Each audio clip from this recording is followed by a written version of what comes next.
La música es la gimnasia del alma. Encuentro con los clásicos. Una vereda que atraviesa la infinita belleza de la música de concierto en el tiempo desde lo más humano de los grandes maestros. Encuentro con los clásicos.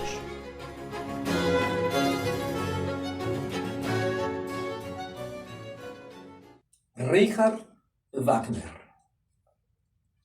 Cuando hablamos de Richard Wagner, hablamos de muchas cosas. No nada más de la ópera, no nada más de su tetralogía El Anillo de los Nibelungos, no nada más de El Holandés Errante.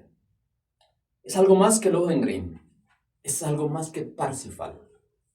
Richard Wagner es hablar de uno de los compositores sobre los que más se ha escrito. La ópera wagneriana es una ópera que no nada más es estudiada como una ópera más, sino como un género más. Tan es así que muchos cantantes se catalogan como tal, se identifican como cantante wagneriano. Yo soy una soprano wagneriana, como si Wagner fuera el autor de un género distinto a toda la vertiente que le antecede, al bel canto, a la ópera barroca, a la ópera clásica y Wagner. Hablar de Wagner también es hablar de una filosofía. Hablar de Wagner es hablar de una subcultura. Hablar de Wagner es también hablar de un movimiento racista, que bueno, finalmente él no fue responsable de ello, pero que hoy día adquiere una connotación. Tan es así que en Israel, por ejemplo, se enfrentan serios conflictos a la hora de montar una ópera wagneriana, por considerársele una ópera o un compositor nazi, cuando que Hitler ni siquiera había nacido, cuando ya Wagner había generado toda su propuesta. Wagner es hablar de un compositor que hizo de la ópera el Gesamtkunstwerk, esta palabra mágica en alemán que significa obra de arte total. Hablar de Wagner es alguien que nos propone en su ópera o en la ópera wagneriana, este andamiaje en el cual todo se vale. Y cuando digo todo se vale es que la ópera va a aportar filosofía, psicología, el concepto de arte moderno propiamente. Hay quien considera, aunque se enoje Picasso, hay quien considera a Wagner como el inventor, imagínense ustedes, del arte moderno.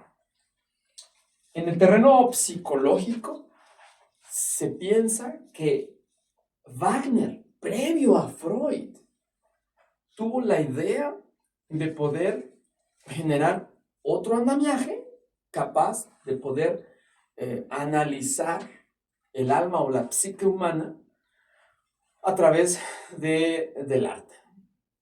Hablar de Wagner también es hablar de la historia política y militar de Europa, y de ver cómo las injusticias fueron conformando las naciones, las diferentes estados-nación europeos que hoy tenemos, y cómo Wagner de alguna manera influyó para ello.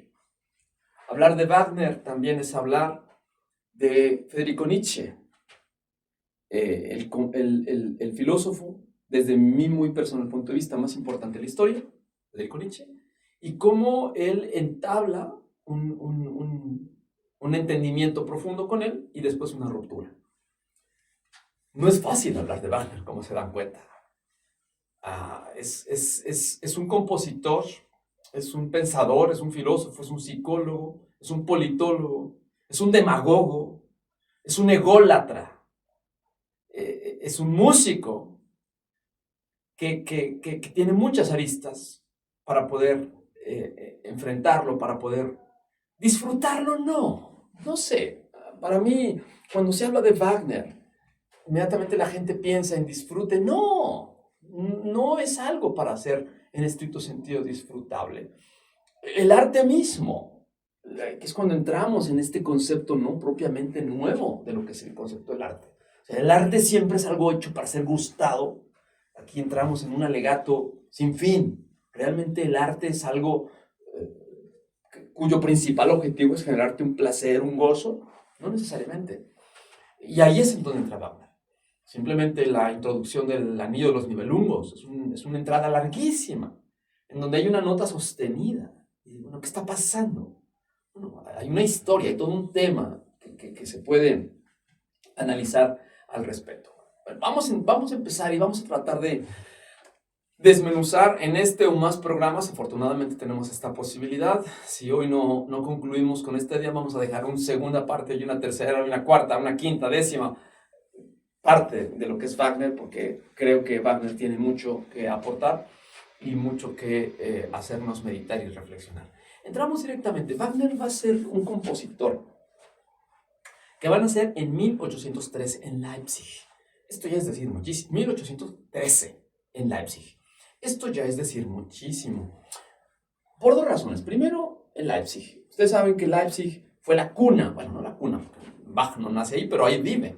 Y ahí es en donde genera la mayor cantidad de su propuesta musical, Johann Sebastian Bach, algunos años antes. Ahí está la escuela, ¿no? donde Bach va a tener toda su propuesta musical, sus alumnos, todo su corpus, ¿no? Y ahí mismo va a estudiar Richard Wagner, sus estudios más iniciales. También va a ser bautizado casualmente en la Thomaskirche, ¿no? en la catedral, en la iglesia de Santo Tomás, en Leipzig. Ahí va a ser bautizado Wagner.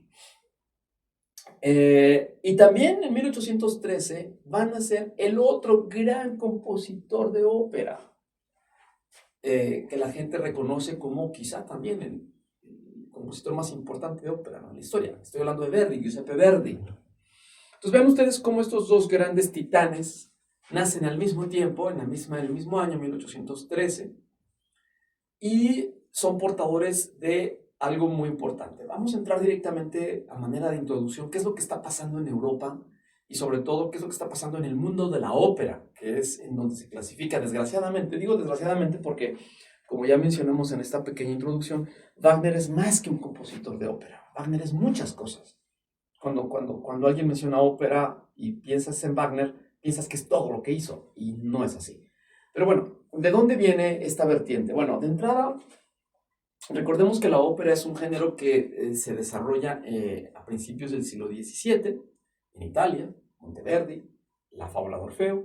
A partir de ahí viene todo un desarrollo en el cual la ópera como tal va a pasar por muchos fenómenos. Sin embargo, me voy a quedar en dos de ellos, que quizás son en dos bifurcaciones generales, que son las que más nos van a permitir entender la propuesta wagneriana. Por un lado, Monteverdi, cuando empieza a construir, a desarrollar este concepto de ópera, ¡pum!, se topa con un obstáculo. Y este obstáculo es la polifonía. La polifonía era este fenómeno que ustedes conocen, que ustedes saben, que es en el momento en el cual dos o más instrumentos dialogan y pueden generar, diciendo cosas diferentes, y pueden generar una idea concisa, ¿no? En el caso de la ópera, y es el conflicto que enfrenta Monteverdi, es: yo no puedo poner a dos cantantes a que, canten, ¿no? Al unísono, porque simplemente no se van a entender. O sea, la gente, los espectadores no van a entender lo que están diciendo. O sea, primero tú cantas, dices lo que tengas que decir, cantas lo que tengas que cantar, silencio, gracias, viene su contraparte, etc. Y es, digamos, que la forma en la que la ópera nació, en donde dos cantantes presentan, ¿no? Hacen su propuesta, y entonces ahí viene ya un diálogo, básicamente es un diálogo. Esta primera escuela, primo la parola e poi la música, ¿no? Primero la palabra y después la música. Es el primer, digamos que la primera idea. Había que entender perfectamente lo que se está cantando, ¿no? Ese es lo que da origen a la ópera como género. Después viene otro sentido, había que darle otro sentido, ¿no? La ópera tiene que evolucionar. Ya a mediados del siglo XVII viene la siguiente ópera, bueno, sí, la segunda gran ópera no la segunda, pero sí la ópera más importante de Monteverdi, que va a ser la incoronación de Hipopea, la coronación de Hipopea, en donde la música ahora ya tiene un carácter distinto, en donde la música ya no nada más acompaña al cantante, sino que la música refuerza un sentimiento, una emoción. Entonces, si se dan cuenta, la ópera como tal migra de el poder entender lo que las dos partes dicen, teniendo la música de acompañamiento, migran a un siguiente nivel que es las dos partes hablan, pero tienen un refuerzo musical que tiene como principal objetivo el darnos una idea emocional, ¿no? Sentimental. Y entonces hay un complemento. Después, si entramos al siglo XVIII, en el siglo XVIII viene esta misma idea, pero entonces ahora ya no era tan importante saber la historia, lo que están diciendo. Ahora lo que es importante es el placer de escuchar dos o más timbres, dos o más voces conjugadas, mezcladas, en donde se pudiera generar precisamente todo un gozo, ¿no? Estamos hablando básicamente de Mozart. La ópera mozartiana tiene esta característica. Si bien, vaya, no todo es polifonía, sino si bien existen partes en donde las óperas, en donde la ópera empieza en donde los personajes dicen cosas y se les entiende perfectamente, hay momentos en donde ya se mezclan, hay momentos en donde ya las diferentes líneas vocales empiezan a combinarse, en donde ya uno empieza a escuchar una soprano con un tenor, y luego viene un bajo, y viene un trío, después el trío se hace cuarteto, y luego un quinteto, y luego un sexteto, ¿no? Estoy hablando, por ejemplo, de la ópera Così fan tutte, de Mozart. Entonces, en donde uno está simplemente a expensas de lo que se está diciendo, y dice, es que no entiendo nada. No te preocupes, no está hecha para entenderse, está hecha para gozarse, está hecha para deleitarse por la maestría de la forma en la que se combinan las diferentes voces. Eso es Mozart. Primer capítulo. Segundo capítulo, los italianos. Los italianos se va desarrollando toda esta vertiente operística, pero a los italianos les encanta algo que es precisamente la acrobacia vocal. Con esto tenemos que remitirnos específicamente a dos elementos. Ahorita, si se dan cuenta, hablé de Mozart.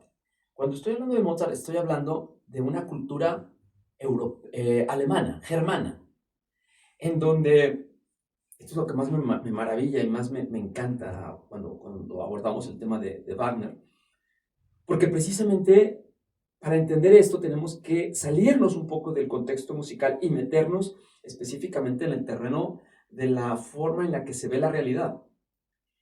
La realidad germana es algo que es hacia adentro, es una búsqueda hacia el interior. Hay muchos estudiosos que lo explican a partir del clima. Hay muchas formas de explicarlo, ninguna contundente, ninguna definitiva. Sin embargo, bueno, les menciono, por ejemplo, dicen, ¿por qué los alemanes son tan serios? No es que sean serios, simplemente producto del clima, los climas tan fríos, la gente normalmente tiende a guardarse, y entonces toda la introspección y búsqueda que se hace de respuestas, pues es hacia adentro, y de ahí que los grandes filósofos, pensando en Kant, por ejemplo, todos los filósofos alemanes, pues tiendan precisamente a hacer una propuesta, o los psicólogos, Jung, Freud, Piaget, todos ellos austriaco-germanos, ¿no? Todos ellos están metidos. Si nos vamos hacia abajo, a la parte mediterránea, estoy hablando específicamente de Italia, pues es un carácter distinto. el italiano es diferente, él no tiene las temperaturas propias del norte de Europa, pero es un poco más alegre, es más abierto, es más sociable, ¿no? Entonces la música, si se dan cuenta, tiende a ser muy, muy, muy diferente. Entonces, por un lado tenemos la música, la ópera germana, que se fue un poco más hacia esta parte, digamos, polifónica, y la parte italiana, que se va un poco más por la línea melódica. Estoy hablando de dos conceptos bien importantes en la ópera y que en Wagner van a ser fundamentales. Estoy hablando de la idea armónica. Cuando digo un concepto armónico, quiere decir que son dos o más sonidos que de alguna manera conviven, ¿no? Al mismo tiempo. Es Martinillo, si ustedes quieren, un ejemplo tonto, ¿no? Es Martinillo, Martinillo, ¿dónde estás? ¿Dónde estás? Inmediatamente, dos compases más adelante empieza la misma y se empiezan a mezclar. O sea, son dos formas, son dos melodías que confluyen. Eso es, digamos que, un canon, es polifonía. Pero por otro lado está la melodía. La melodía son las mañanitas. Estas son las mañanitas que cantaba el rey. Esa es una melodía. La melodía como tal, dices, bueno, si yo canto las mañanitas, pues no pasa nada. Cuando tienen el cumpleaños de, no sé, en su casa o en su oficina, cantan las mañanitas y no pasa nada. Puede haber alguien, yo toco la guitarra, bueno, está bien, tú tocas el chum, ta, y está el acompañamiento, pero es un acompañamiento nada más. Ahí no hay polifonía, ahí hay una mera melodía. Entonces, en el norte de Europa se va a hacer un énfasis especial en el tema de la armonía, y en la parte del sur se va a hacer un énfasis más rotundo y marcado en el tema de la melodía. Si me permiten también otra analogía que ayuda mucho, es pensar que la armonía en el tema del dibujo es pensar en perspectiva. Es cuando tenemos un fenómeno armónico, nos lleva siempre a la idea de profundidad. Es perspectiva. Cuando pensamos en una melodía, estamos pensando más bien en un dibujo. Es decir, en una línea que, como estarán viendo ustedes aquí que hay una línea perfecta, con ese Radio Torreón, aquí está una T, ¿no? Que yo la puedo ver y la puedo perfectamente escribir, o el logo de Radio Torreón, o sea, es perfectamente claro, hay una línea. Eso es una melodía en música. La profundidad sería poner la cámara quizá de este lado y ver que, mira, el 9, ¿no? 96.3 tiene una profundidad, pero tendríamos que verlo desde otro punto de vista. Pero si lo vemos de frente, pues sería una línea. Bueno, esa sería la parte, digamos, melódica. Una línea, en donde se entiende perfectamente. Bueno, los italianos van a empezar a desarrollar algo que se le va a llamar el bel canto. El bel canto específicamente lo vamos a personalizar en otro compositor del que vamos a platicar más adelante, que es Gioachino Rossini. Rossini, como el belcantista más importante, el compositor de ópera belcantista más importante, a él lo que le interesa es generar una línea melódica muy, muy, muy, muy virtuosa, algo que inmediatamente escuchas, Figaro, Figaro, Figaro, Figaro, Figaro, Figaro, Figaro, Figaro, Figaro, Figaro, Figaro. Todos hemos escuchado esta parte. Cuando escuchamos a un Figaro, estamos escuchando una línea muy pegajosa. Y es que incluso hasta el mismo Rossini, de una forma muy socarrona, y aquí sí me voy a permitir hablar de Rossini mal, y les voy a decir por qué. A mí me encanta Rossini, yo muero por la música y por la ópera y por las propuestas musicales de Rossini. Sin embargo, había alguien que lo odiaba, y lo odiaba a muerte, y ese se llamaba Wagner. Por razones que vamos a explicar más adelante. Una de ellas, que es la más simpática de todas, es que Rossini ganaba muy bien. Era un rockstar tremendo, que tenía mucho dinero, que tenía mucho éxito y que tenía toda la admiración. Y que obviamente Wagner, en su condición, ya se imaginarán cómo, no tenía ello, y entonces siempre lo desdeñaba. Pero pues obviamente era mucho de envidia, pero también mucho de sentido propiamente en la construcción de las óperas. Pero no me adelanto. Entonces, regreso. El bel canto italiano, el belcantismo que se le llama, enarbolado principalmente por Rossini, Bellini también, etc. Pero bueno, no me quiero meter en el belcantismo ahorita. Estamos hablando del desarrollo de una línea vocal que te permite posicionar una melodía.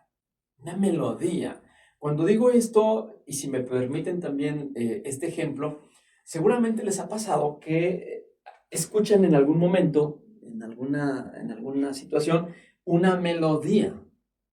Y de alguna manera la melodía los atrapa, tan es así que no se la pueden quitar. Y a veces, y me ha pasado muchas veces, que es una melodía horrible, espantosa, y no te la puedes quitar de la cabeza. Dices, ¡oh! Traigo esta melodía y la estás tarareando todo el tiempo. Y dices, es que la escuché y no me la puedo quitar de la cabeza. Y lo peor del caso es que está horrible, no me gusta y no me la puedo quitar. Bueno, esa era la magia de Rossini.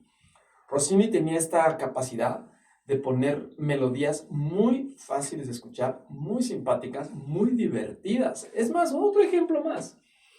La mal llamada música de llanero solitario. Esa es la obertura de la ópera Guillermo Tell, de Rossini. Escúchenlo ustedes, ya saben ahorita de lo que les estoy hablando. Ay, ¿a poco es de Rossini? Sí, es de Rossini y es la obertura Guillermo Tell y no tiene nada que ver con el llanero solitario, pero ya la melodía los llevó a una imagen. Ese es Rossini. Es muy fácil de escuchar, incluso de una forma muy socarrona. Lo que decía Rossini es, oh, dame una lista de prendas para la tintorería y yo le compongo una melodía. De esa manera. O sea, el señor era un melodista natural. Componía, y aparte era un virtuoso también para componer melodías. Entonces, imagínate nada más, alguna vez esto yo lo leí cuando estaba en la secundaria, y de forma simpática también decía, a ver, si yo tuviera Rossini le pondría, a ver, chones, camiseta, calcetines y pantalones. ¿Y qué música le pondría? Bueno, pues es básicamente muchos de los textos de las óperas de Rossini. Eso hagan. O sea, son textos muy tontos. Muchas de las óperas de Rossini, los argumentos, son, o sea, el argumento como tal, la historia no es tonta. Lo que sí es muy tonto son los diálogos. Muchos de los diálogos de las óperas rossinianas o belcantistas son muy tontos. Pero ¿saben una cosa? No importa. La gente no va a escuchar, no va a ir a escuchar un soneto de Shakespeare. No va a profundizar sobre un soneto o sobre un poema de Heine. No. Como su nombre lo dice, es el bel canto. Es el canto bello a lo que iban precisamente a la ópera. Por eso Wagner, cuando escuchaba esto, decía, es que no es posible que la gente haya prostituido la ópera de esa manera. Porque para Wagner era un insulto el hecho de que fueras a la ópera simplemente a gozar. Ya sé lo que están pensando. Decía, ¿y por qué no? Bueno, Wagner incluso decía, los italianos han hecho de la ópera no otra cosa más que un plato de espagueti. Y es que un plato de espagueti, si se dan cuenta, no está mal. Pero ¿cómo te comes el espagueti? Ya sé, ya se lo están imaginando.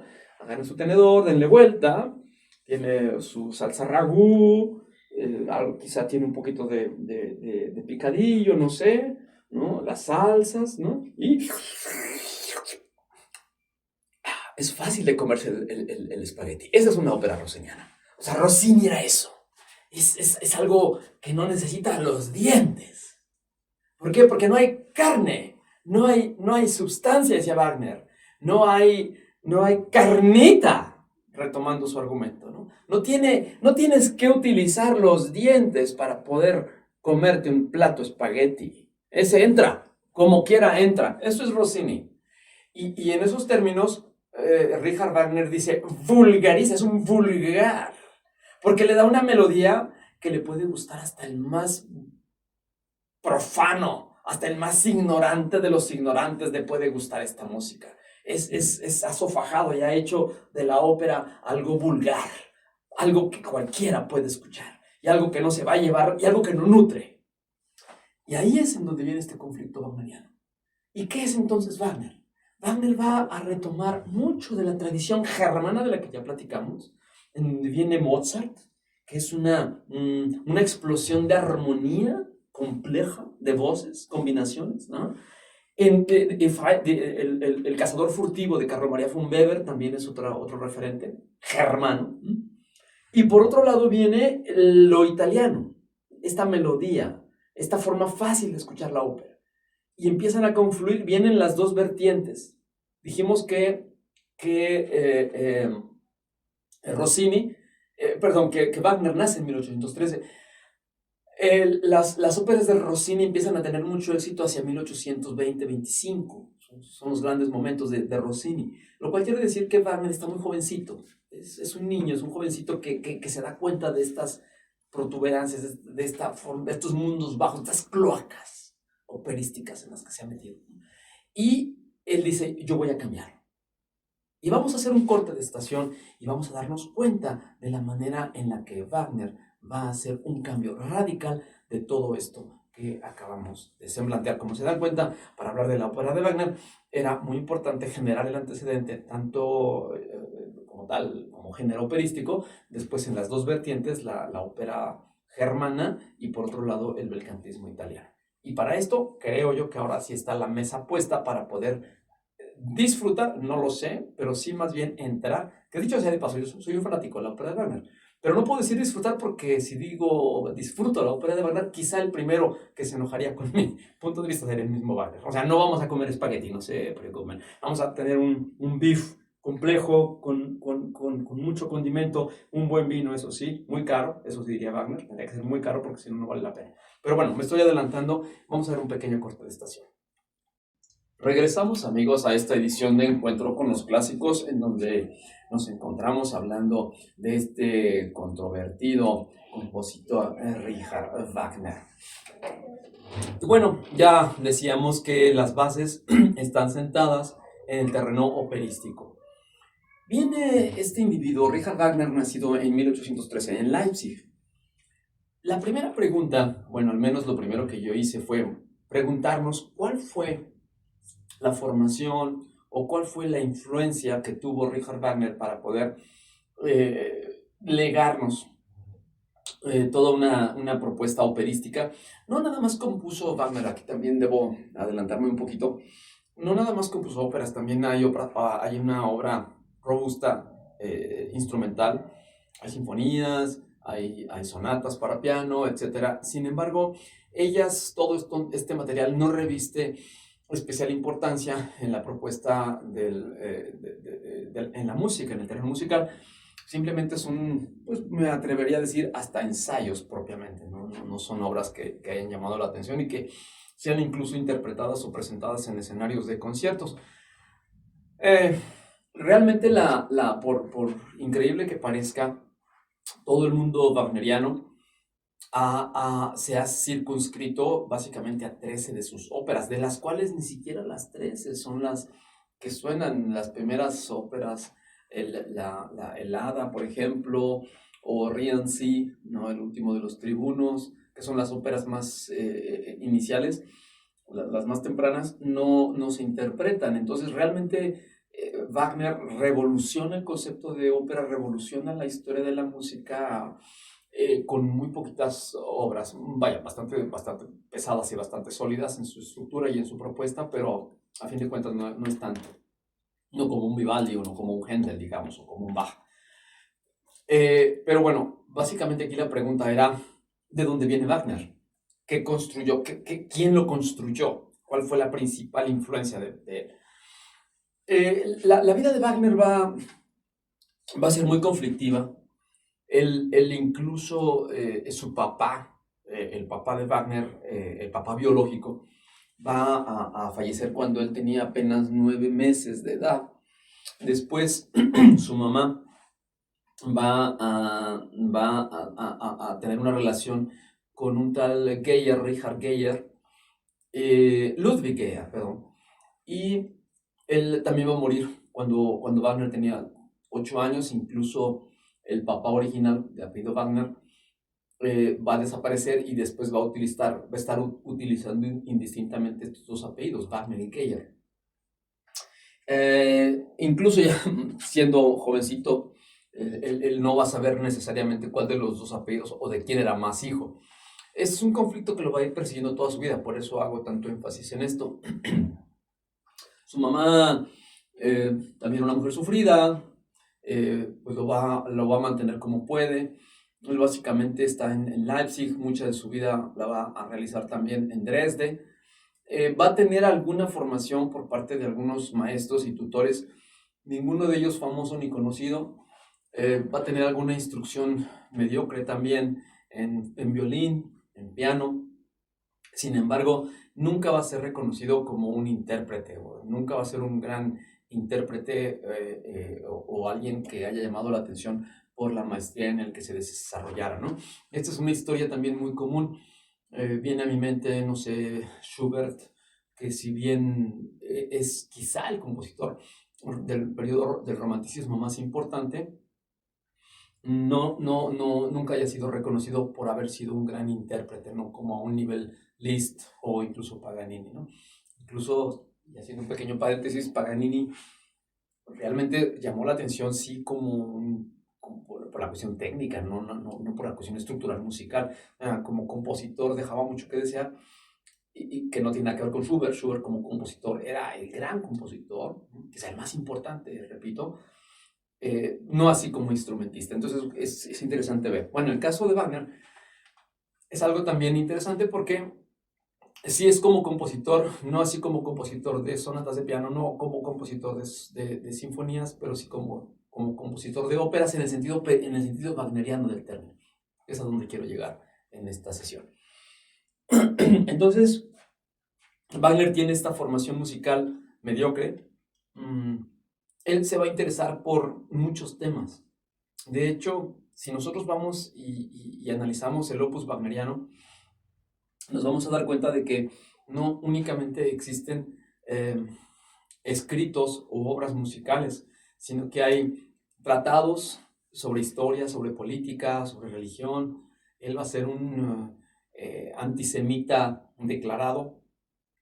Esa es una de las razones también por las cuales en el siglo XX el movimiento nazifascista, los nazis, Hitler va a retomar mucho de la música wagneriana y la va a satanizar por el resto por el futuro, ¿no? Porque, bueno, finalmente hablar de Wagner iba a ser hablar de Hitler, cuando que esto no tiene ningún sentido.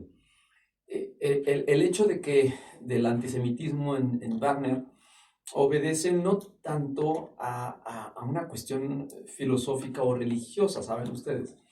Esto de alguna manera viene muy ad hoc y es algo muy tonto por una cuestión de la personalidad de Wagner. Wagner se le considera una persona sumamente insegura, en primer lugar, porque se sabe como un huérfano de padre, es decir, la figura materna nunca existió y siempre le estuvo buscando. Incluso se hace muy patente en muchos de los libretos de las óperas, de sus óperas. Que dicho sea de paso, también es importante mencionar, normalmente cuando escuchamos una ópera, en el 99% de las veces, el responsable de la música pues es el compositor y el responsable del guión, es decir, lo que se va cantando, es el producto de un poeta, de un libretista, de un literato. En el caso de Wagner, no. En el caso de Wagner es uno de esos casos muy, muy exclusivos, único en su tema, en el cual él va a ser también el autor de los libretos. Y aquí obviamente viene mucho esto que le estamos platicando. Él va a ser un polímata, básicamente es un polímata, una persona que incursiona en diferentes áreas del saber humano y que precisamente tiene profundos conocimientos de filosofía, de historia, de política, etc. O sea, Wagner era un tipo sumamente culto y celoso, obviamente, de su conocimiento, de su sapiencia. Sin embargo, esta inseguridad que tenía Wagner, aunado a su capacidad intelectual, a su sabiduría, vamos a llamarle así, hacía de él un personaje muy especial. Él, de alguna manera, era un megalómano, era un ególatra. Él se creía muy superior a todos. De hecho, el único compositor que él respetaba era, en primer lugar, Johann Sebastian Bach, pero a un nivel, digamos, todavía lo veía como el viejo Bach. Al único compositor que realmente respetaba y que lo consideraba como tal un gran compositor era a Ludwig van Beethoven. Ludwig van Beethoven era para él el modelo de compositor. De hecho, cuando él, siendo muy jovencito, escucha la novena sinfonía, su novena sinfonía, ustedes saben que tiene la parte en el último movimiento, hay una parte coral, en donde se retoma la Oda a la Alegría de Schiller, del poeta alemán Schiller, y Wagner se queda pasmado por la manera en la que comulgan la poesía y la música. Esto ya nos dice mucho de lo que va a venir más adelante en la propuesta operística de Wagner. Entonces, menciono Beethoven porque el mismo Wagner, háganme ustedes el favor, él se va a concebir, él va a saberse como la continuación de Beethoven. En la historia de la música va a estar Bach, Mozart, que también respetaba, ¿no? Está Bach, Mozart, Beethoven, Wagner. Así de sencillo. O sea, era sencillo el compositor Wagner, ¿no? Realmente él se lo creía y obraba en consecuencia. ¿Esto qué quiere decir? Esto quiere decir que era el gran señor, él se sabía el gran señor. Tenía una labia tremenda, en donde quiera que se paraba, tenía una personalidad estrafalaria. Él utilizaba unos sombreros estilo Rembrandt, imagínense nada más, totalmente anacrónico. Cuando hablamos de sus departamentos en donde llegaba, él vivió en muchas partes. Ahora les voy a mencionar por qué, no necesariamente por una cuestión de éxito artístico, sino por una cuestión económica muy simpática. Y es de que él vivió mucho tiempo en Riga, en Holanda mismo, en Inglaterra, en muchas ciudades de Europa, pero siempre tenía esta tendencia a concebirse como el gran señor. Y en su condición de gran señor, pues un gran señor debe vivir en un gran apartamento, en una gran residencia. Y él solía contratar servicios de diseñadores que únicamente estaban dedicados a diseñar, y él ponía, por ejemplo, imagínense el pésimo gusto de poner terciopelo forrando las paredes. ¿A quién se le ocurre eso? A Wagner. Ahora, imagínense el terciopelo como tal, que no era cosa barata. Él forraba sus departamentos con terciopelo con el más buen gusto de la época, entre comillas. Y obviamente, si esa era su forma de vivir, imagínense la forma, ahora sí, de gastar, no nada más en ropa, sino en alimentos, en vinos, en todo lo que un gran señor merece. En esta condición también estarán pensando ustedes cuál sería su relación marital. Él se va a casar, su primera esposa, quizá la mujer más engañada de la historia, Mina Planner. Ella, pues, era una mujer que sí, obviamente estaba enamorada de él. Sin embargo, rompían y regresaban, rompían y regresaban muchísimas veces. Ella lo persiguió por toda Europa, se hizo famosa precisamente por estar persiguiendo al esposo. Wagner no era una persona mala, simplemente era una persona, era un bravucón, era un hablador, era alguien que se sabía, hay muchas frases de él, para poder pagar todo esto que les estoy diciendo, los vinos, las mujeres, el terciopelo de sus departamentos, los excesos en los que incurría, pues alguien tenía que pagarlos. Y obviamente la historia de su vida está plagada de deudas. Él siempre va a estar endeudado con mucha gente.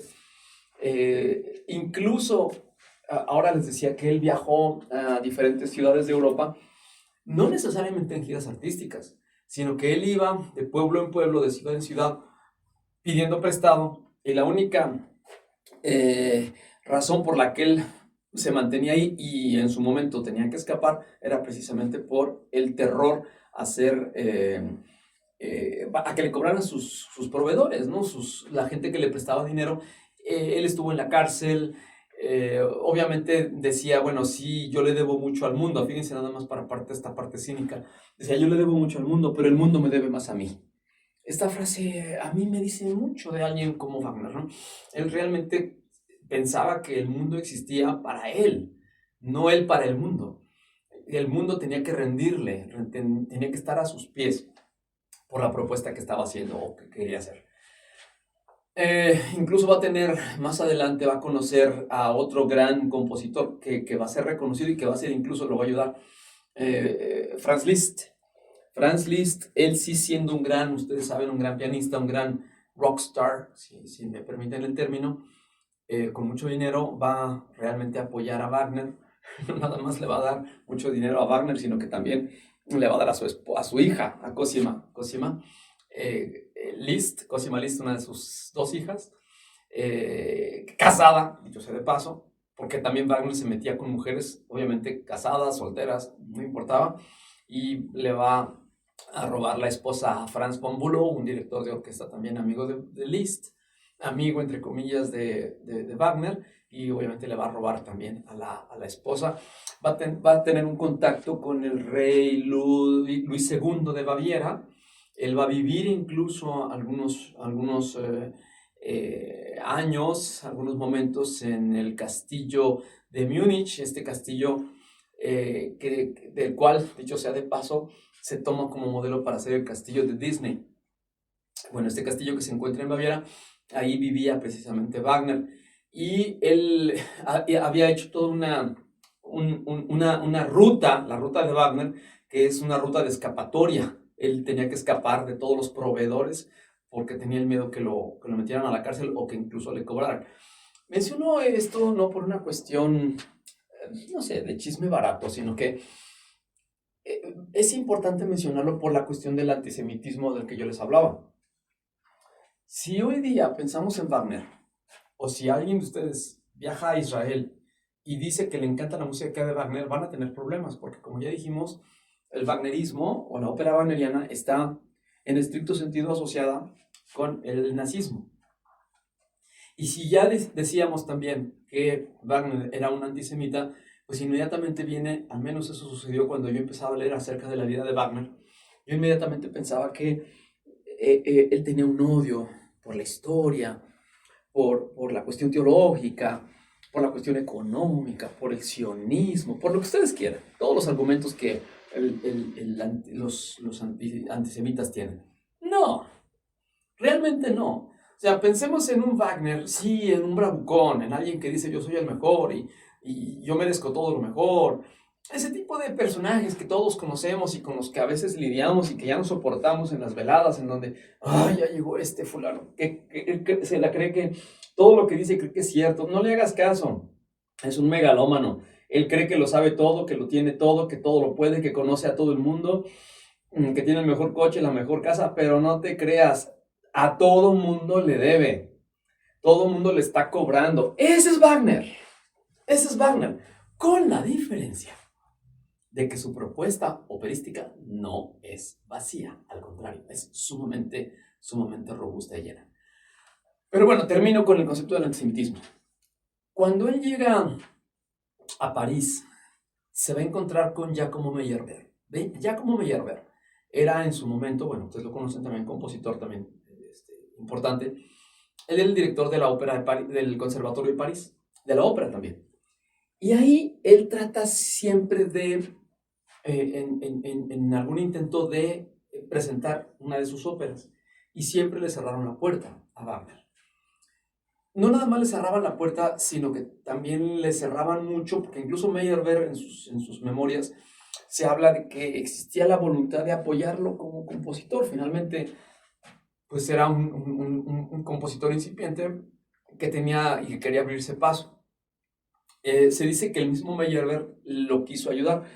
Sin embargo, no es lo mismo querer ayudar a una persona que está abriéndose paso a una persona que se está abriendo paso, pero que quiere tener el tratamiento y el recibimiento de un gran señor, que es el caso de Wagner. Obviamente esto hizo que se le cerraran muchas puertas, no nada más puertas, sino que seguía pidiendo prestado y obviamente cada vez le debía a más personas. Él entra, lo meten a la cárcel, sale, y entonces ese odio que él tiene por Wagner, por los judíos, porque son los que tienen el dinero, y como él no tenía el dinero, entonces los malos son los que lo tienen, y los que lo tenían, obviamente, pues son los judíos. Entonces, esa es, digamos, que la explicación por la cual Wagner odia a los judíos, por una cuestión de dinero, pero ni siquiera una cuestión de dinero en la cual hay grandes inversiones, sino simplemente Él no podía tener lo que hubiera deseado tener para poder tener un lujo y una condición de magnate. Y como eso no se lo permitía, los principales responsables de que ello no sucediera, pues eran los judíos. Fin de la historia. Esa es la historia. Él, como decíamos también, se metió con muchas mujeres, tenía muchos amoríos por ahí. Incluso existe, esto no lo voy a asegurar, pero sí aparece por ahí en algunas biografías, que se llegó a meter con el mismo Luis II de Baviera, que también él sí estaba bastante loco y tenía muchos excesos. Sin embargo, en una desesperada intento por salir de sus deudas, pues tuvo que pagar también de otra manera, ¿no? Wagner, para poder hacer frente a sus compromisos. Pero bueno, digamos que es la personalidad de Wagner. Es un individuo, pues, muy complicado, muy complicado. Es alguien que se sabía muy grande, que lo era, pero que quizás era más todavía lo que él quería proyectar. Ahora bien, entrando directamente en la ópera, y esto, bueno, nos invita a presentar una segunda parte, ya decíamos al principio, en donde vamos a meternos un poco más en el tema propiamente de la creación operística, perdón. Y hay otra persona muy importante en la vida de Wagner. Ya hablamos de Mina Planner, ya hablamos de Giacomo Meyerbeer, ya hablamos de Liszt como tal,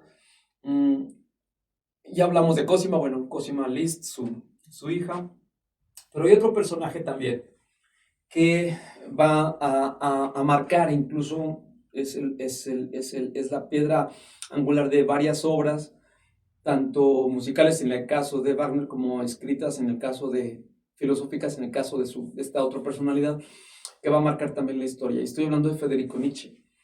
Wagner va a tener una amistad muy, muy encarnada, muy, pues, profunda y noble al principio con Federico Nietzsche. Él va a ser obviamente más joven.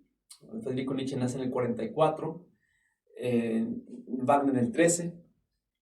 Entonces es un jovencito cuando Federico Nietzsche lo conoce, se enamora del concepto wagneriano en sus óperas, y durante mucho tiempo ellos tienen un contacto, hay una amistad muy fuerte, muy rotunda, incluso viajan, incluso llegan a vivir juntos en el sentido propiamente, no hay una relación carnal ni mucho menos.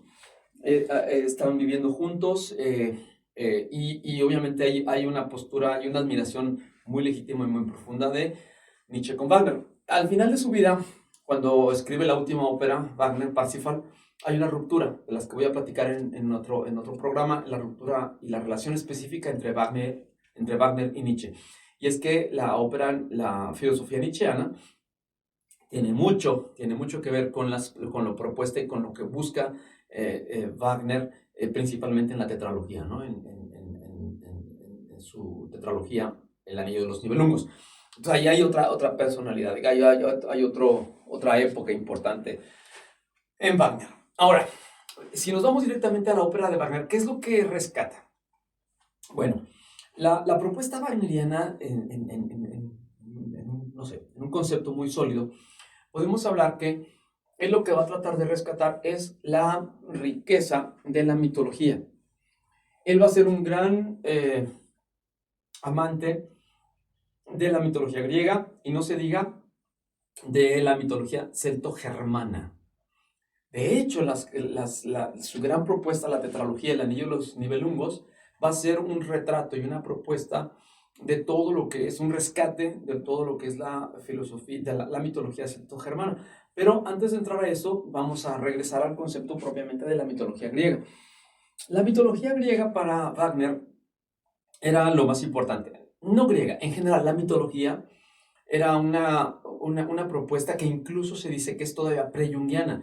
Recuerden ustedes que en Jung el concepto de los mitológico era muy importante, porque es a través de la mitología en donde pueden migrar los diferentes arquetipos humanos. Wagner no tenía toda esta terminología, no tenía todos estos elementos jungianos ni psicológicos. Sin embargo, en sus óperas se logra ver todo esto. Entonces, lo que va a hacer Wagner va a tratar de rescatar todos los principios de bien, justicia, bondad, trascendencia, que son expuestos en las diferentes tragedias griegas, y que del mismo modo son propuestos y expresados en la mitología germana y en historias, por ejemplo, en Tannhäuser, por ejemplo, en Lohengrin, que son conceptos tomados por mitos o leyendas medievales, en el caso de Tannhäuser-Lohengrin, en el caso de la mitología griega y en el caso de la mitología germana, trata de recuperar todos estos mitos y son los que va a presentar en sus óperas. Ahora, recuerden ustedes que al principio decíamos que las óperas italianas se preocupaban primero por los diálogos, pero después hablaban de la música. La música embellecía o fortalecía lo que se estaba diciendo. Pero por otro lado hablábamos de Mozart, en donde utilizaba una maestría para poder generar una propuesta polifónica vocal. Y también hablábamos que Rossini se olvidaba de todo esto y trataba de generar una belleza melódica. En el caso de Wagner, lo que va a hacer Wagner es hacer una propuesta así, en donde las voces y los contenidos, la ópera wagneriana tiene esta característica, en donde los diálogos y los conceptos son perfectamente claros, pero en donde la música como tal va a hablar como nunca ha hablado. Y estoy hablando aquí de leitmotiv. Con esto voy a cerrar apenas esta breve introducción, que nos va a servir para más adelante poder entender hacia dónde quería llegar Wagner. Y es que en Wagner la música lo decía todo. Si yo les hablo del pam, pam, pam, pam, pam, pam, pam, pam, pam, están pensando en Darth Vader. Eso se le llama leitmotiv. En caso de Wagner va a tener cientos o miles de leitmotivs en donde va a poder explicar la espada de Wotan mismo, Freya, los diferentes personajes de sus óperas, y los va a ir entrelazando y entretejiendo para poder llegar a un concepto. Y esto obviamente en la más profunda de las concepciones filosóficas y psicológicas. A Wagner no le va a interesar divertirte. Es más, si no te gustan sus óperas, me tienes en cuidado. Bueno, eso es importante que pagues. El pago es muy importante. Si lo gozas o no, eso no es importante. Lo más importante es poder llegar a lo más profundo de ti. Es muy contradictorio Wagner, obviamente. Dice, oye, pero alguien que busca la trascendencia, viviendo de esa manera, sí, efectivamente, es lo más incongruente. O sea, en Wagner hay una incongruencia total. Bueno, tal es la antesala y tal es el momento en el que vamos a dejar a este Wagner para que en un siguiente encuentro con los clásicos, ahora sí vayamos propiamente a desmenuzar cada una de sus 13 óperas. Richard Wagner en Encuentro con los Clásicos.